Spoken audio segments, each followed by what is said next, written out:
The revolution will not be televised. The revolution is here. Yeah.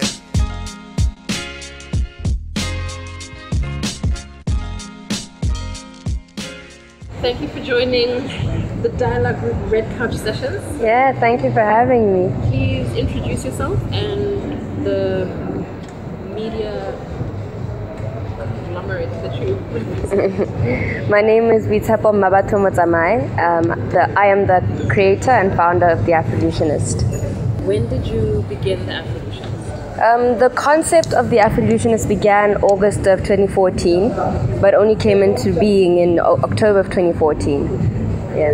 And why? Why did you begin the blog? I initially began the Afrolutionist because as coming from a writer standpoint and a young person standpoint, I believe that there wasn't a lot of platforms where we were discussing African development and we were praising young people who were doing different things to develop the continent, even people of our own color. So I created the Afrolutionist that speaks for young people, one, gains us an understanding not only of ourselves but of each other in different countries, and most importantly, the enlightenment. I really do want to believe that the Afrolutionist has the power to change the mindset of young people. So you were speaking about being a writer and telling stories, stories of relevance. So can you talk to me about how you found and then refined the tone of voice that the Afrolutionist adopted? Yes, initially finding the voice of the Afrolutionist fundamentally came from how do we develop Africa? Not only in the economical sector, but psychologically, politically as well, and through entrepreneurship. And it streamlined, it went from a broad aspect of me covering history, covering all the arts, and covering things that we don't know about each other from my own perspective, to a more refined voice being other people's voices as well, talking about African development but through multifaceted views. This is not myself but my other bloggers as well, from a feminist standpoint of view, from a human activist standpoint of view, from a transgender standpoint of view. Yes. You've spoken about the different people who contribute to the blog, that there are other voices as well that you've included. So what kind of content do you look for? What is the thing that attracts you to a particular piece of writing or attracts a writer to the Afrolutionist? The kind of writing that attracts me to want to start something, it goes back into African development. It goes back into positivity. Is this something that is this news that is building? Is this opinion, is it building or is it breaking towards us in a standpoint? And obviously, through debates and opinions, one could say either way. But the majority of what the content is and the way it's communicated is what makes it positive or negative. Yes. So instead of saying, for example, instead of saying the Africans are lazy, we say we have potential to work harder than we are right now. Yeah. Would you mind sort of letting us into who contributes to your blog? Okay, cool. I am the primary contributor, and then I do have my other bloggers. Tigele and Lebesi speaks a lot of socio-political dynamics from the feminist standpoint, and she does have a lot of coverage of the arts sector in our continent. I have Kennedy Letorella, who talks a lot about the human rights aspect, the global citizen aspect also of being African. And then I would have some guest bloggers come. My particular favorite, if that's okay to say, is she is a transgender activist, and where there's such a minority in Africa and don't get a representation because of the legalities, she's a very, very important voice, especially when it comes to the equality and unification of Africans. Yeah. What do you think about the online space as far as Botswana and content from Botswana is concerned? In terms of quality, amount of content, that kind of thing. First and foremost, our literacy with the internet is very, very young, very, very new.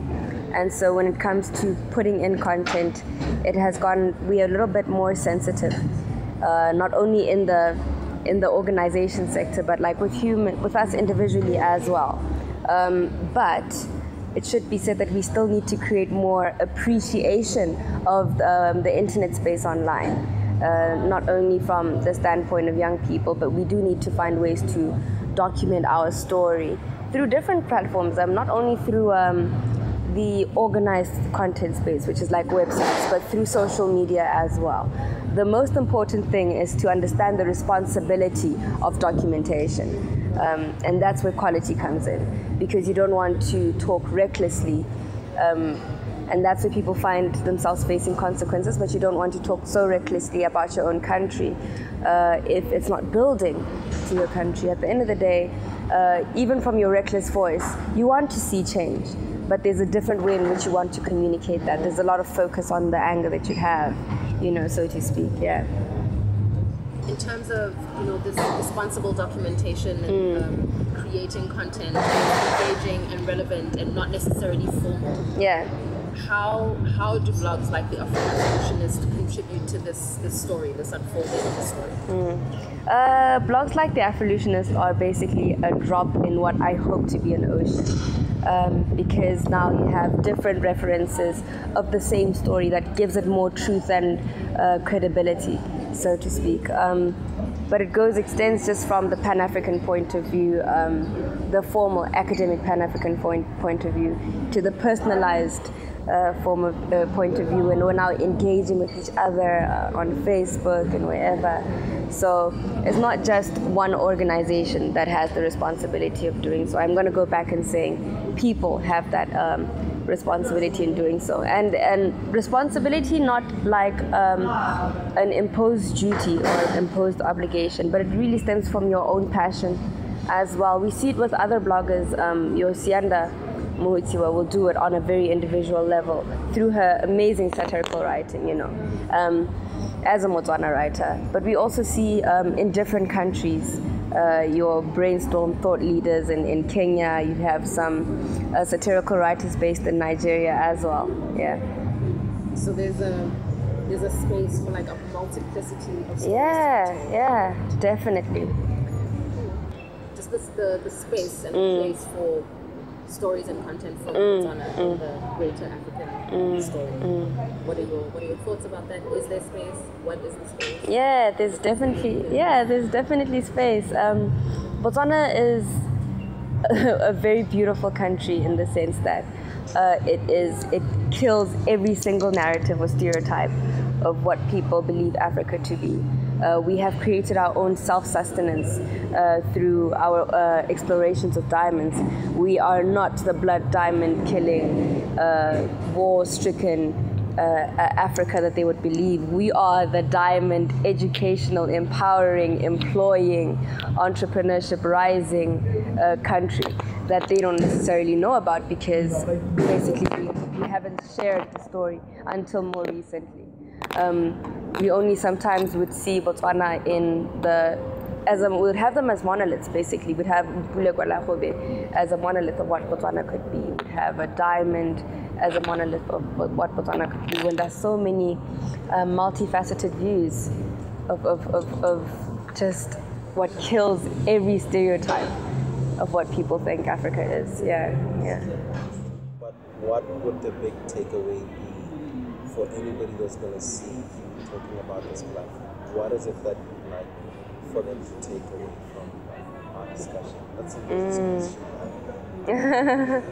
The big takeaway from that there is a movement. There's a movement that has been ongoing since before 1950, and this is the movement of releasing ourselves from oppressive bases. We've seen it politically and economically to a degree. Of course, it's debatable, but the biggest movement there is a self-love and self-appreciation of the African person. And my biggest take-home that I want people to know is there is so much space for you in this world to contribute. You are not only... There are, of course, situations where you are not going to move further in that box or whatever that they've placed you in. So in society's discriminative box that they've placed you in. But this continent gives you that space to be free-flowing and to be self-loving, you know. So yeah, you shouldn't necessarily hide, disempower yourself from existing organizations. That just revolutionize, become an Afrolutionist. Yeah. Sigele's here. Sorry. The perseverance of a rebel, I drop heavier levels, is unseen or heard. A king with words, can't knock the hustle, but I've seen street dreams deferred.